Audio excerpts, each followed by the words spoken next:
Today I'd like to talk about the AKG K501. The timeline from the 80s to the 90s is actually a bit of a weird one. So in 1985 we had the K240DF, then in 1990 the K1000. 1 year later the K500, and then 5 years later in 1996 the K501. I don't know the exact date that the K1000 was discontinued, but the K501 was largely considered to be the next flagship model from AKG. Taking a look at how it's built, it does not deviate from the original K240 design too much. It still has the swivel action in the cups. Signal goes from the cable over the headband to the other side. Instead of vinyl pads and headband, we've got an actual leather headband and fabric pads. Other than that, we've got some nice gold printing, some gold accents to show that these are truly at the high end of the AKG lineup. And it's very well finished in every single way. The product just feels very well rounded. The only negative point is that today a lot of these elastics have become loose, so you either need to replace those or tighten them up. By opening these up, you have to take the sticker off here. There's a screw, and it very easily comes apart. It's not too difficult. Let's take a look at the driver.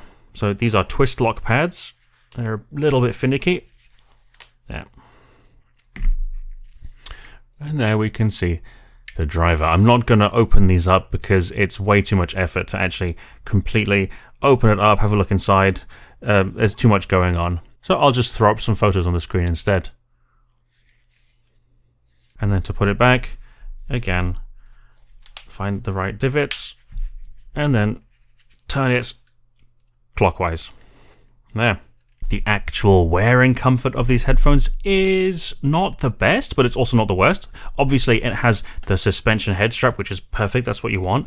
The leather has hardened quite a bit over the years, so it's not super comfy. It can create a bit of a hot spot because, well, that's just the nature of the beast, isn't it?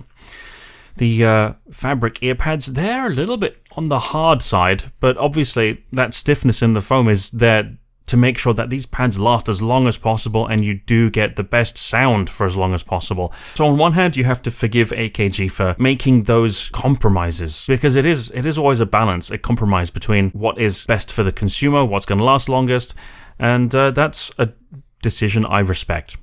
Of course, the double headband system is tried and tested. They've been doing that for years, and they know that it works perfectly to get exactly that correct level of clamping force. So overall, ergonomics above average. So the most important part, how do they sound? Compared to the previous K240 and etc., they're much closer to the K500, obviously. They're just the pinnacle of the 500 range. They are open, spacious, very light, delicate, but also articulate and almost aggressive, I want to say. And that could be because it has one of the most perfect mid-range and upper mid-range and treble tunings probably ever in the world.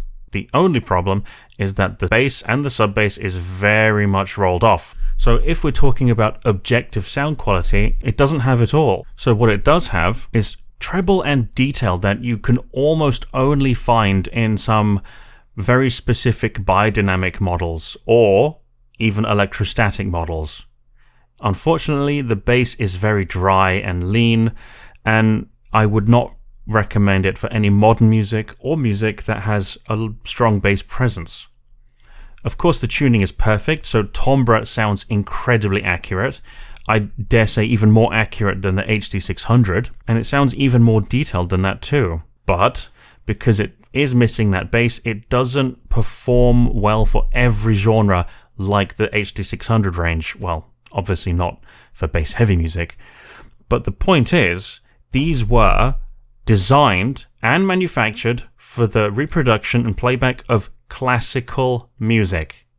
So when you're listening to a big orchestral recording, it really puts you in the middle of that concert hall. It feels like there's some distance between you and the musicians, and it does such a good job of creating that sense of space. So yeah, the tuning, there's always...